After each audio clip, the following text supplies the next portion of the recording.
You've booked your Antarctica trip, and now what? You finally did it. You chose your Antarctica expedition, you paid the deposit, you officially have a reservation, you have a cabin, you are all set. But before you start buying parkas and counting penguins, there are several important steps that you need before everything happens. Missing any one of these steps can create unnecessary stress before a very expensive trip.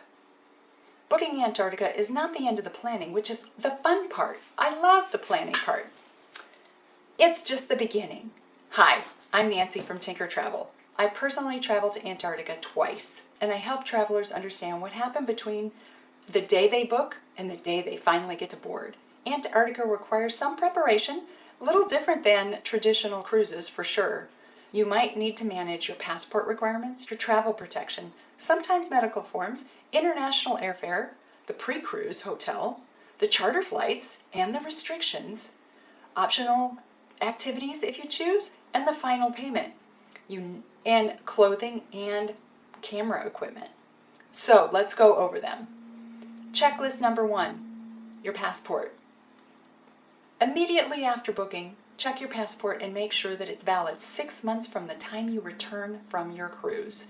That is super important. In Argentina and Chile, if you're from the United States, you do not have to have a visa unless you're going to South Georgia and you're going on a 23-day. Then you do need to have a visa, and that is just a recent thing. So that's your passport.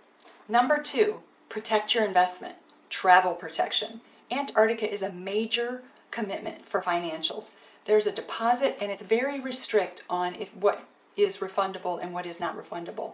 So you should absolutely have travel protection for multiple reasons to cover your investment, as well as this is a very remote area of the world, and you do not want to have anything happen and the stress financially. If something happens and an emergency happens, you have to be flown off the ship or you have to sail to King George Island to catch a plane back. It can be very expensive. You also need cancellation for trip interruptions, medical reasons, evacuation, trip delays, missed connections, lost luggage, all kinds of reasons. Don't assume that your credit card is going to cover the amount you need for this remote region. Definitely ask. I can give you comprehensive travel protection coverages options. Number 3, medical forms. Sometimes cruise lines require this, and it's really only if you have a mobility issue, a respiratory issue, a heart issue, and of course they want to know allergies, but that's really for the restaurant. Any recent surgeries, things like that they can accommodate and make it easier on your trip. So just be honest when you fill out the health forms and all should be good. Number 4, international air. Of course you're going to need international air. It requires a little bit more planning because the time is definitely different. Some flights go into Buenos Aires, some go into Ushuaia, Argentina, and some go into Punta Arenas, Chile. It all depends on what cruise line you're choosing to sail with. And then some go into Santiago, Chile, and then fly to King George Island if you're doing the flyover. So which airport do you need? What time of day do you want to arrive? Because of the pre-hotel, you almost always can arrive any time of the day. It's the time you leave at the end of your trip that matters and that I can advise you on for each individual cruise line. International airfare only comes out 11 months prior to the time you return. So put on your calendar, start looking 10 to 11 months in advance. Number 5, the pre-night hotel. I suggest that everybody have the address and don't just go off of the itinerary. You're going to need to get from the airport to the hotel on your own. That is not included.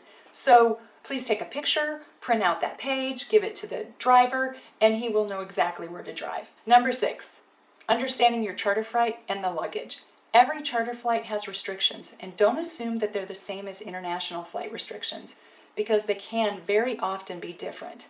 So please ask and research what the checked baggage is, what the carry-on baggage is, what equipment, camera equipment you can have, and what personal items you can have. Number 7, reserving optional activities.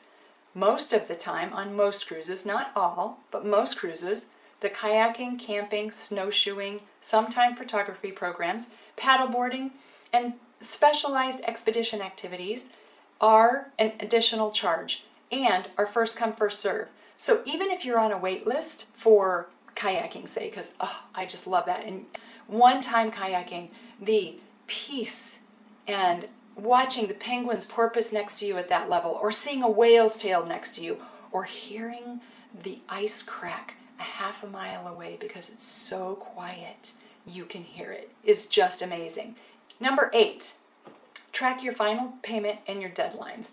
Just be cognizant of them. When I work with you, I give you a 7-day notice that it's coming up. It's just easier to know that it's on its way, but at any point you can ask. After final payment, make sure that the travel protection is increased. Number 9, review your final documents.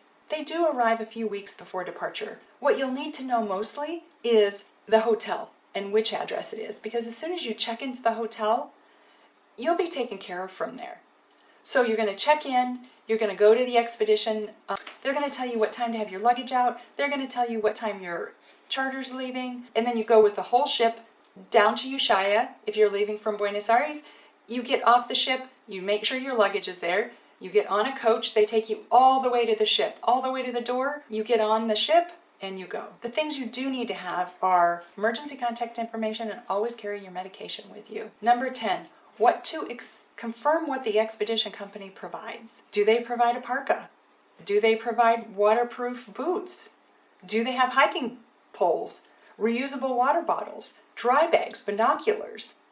All these things, every different company gives you different things, so definitely ask and just make a list so you don't redo anything. But do wear a nice warm jacket, because the pier is really cold. It's a working pier, almost every cruise line gives you a parka and a liner that you will use throughout the entire trip. Again, almost every line also gives you muck boots to share. So the first day you will have your parka in your room, or if it's too big, you'll go to an exchange and exchange it for a different size or too small. And then you'll go down and you'll be fitted for muck boots. So that is your first day. While you're off sailing and you begin down the Drake, that's what you do. So it's wonderful. So the clothing you should prepare for. I have a website for this, but just in case you don't need to bring the entire wardrobe. Layering is key. Moisture wicking layers, mid layers, water resistant pants, like ski pants. Not waterproof pants, water resistant pants. Waterproof pants are like rubber, and that's not what you want because you're going to get hot. Definitely gloves, definitely a balaclava or a gaiter. I would suggest to having 2 pairs of socks per day for your muck boots, just in case you need them. Sunglasses, for sure, sunscreen, and a comfortable, totally comfortable clothing for the ship. T-shirts, jeans, maybe a polo shirt for dinner, but jeans for dinner. Number 12, prepare your camera equipment. If you're going to bring a big camera, bring extra batteries, memory cards, all the backup, everything. It is cold and the batteries drain faster. Keep the batteries warm in your cabin if you can, dry, and easy to reach. Antarctica is a place that is almost completely photographed on an iPhone nowadays, but you never know when that whale's tail is going to be a half a mile out, and you zoom in with a really great camera and you can see all of its markings and its signature on its tail. Every whale's tail has his own fingerprint. And so the main message here is booking Antarctica is exciting, but paying the deposit is just the beginning. For months before departure, involved with your decisions and deadlines. Proper preparation helps prevent last-minute stress. The goals when you arrive are to be protected, organized, properly packed, ready for change, because that's what Antarctica is, and enjoy the entire experience. In closing, after you book Antarctica, check your passport, purchase the right travel protection, complete medical forms if needed, plan your airfare, make sure you have the hotel address, review the luggage restrictions with your travel agent, reserve the optional activities. Even if you change your mind, sometimes you can delete them before final payment if you really don't want them. But if you grab them, then they're yours and you just have them. Always know when your final payment is, get your final documents, confirm the equipment's okay and provided, like the parka and the boots and the walking poles if you need. Prepare your clothing and camera and remain flexible. You don't need to do everything at once. You have plenty of time to plan. But Antarctica rewards preparation, but it also rewards flexibility. Subscribe for more honest Antarctica planning advice and firsthand experience. Tell me in the comments, have you already booked an Antarctica trip, or are you still deciding right now?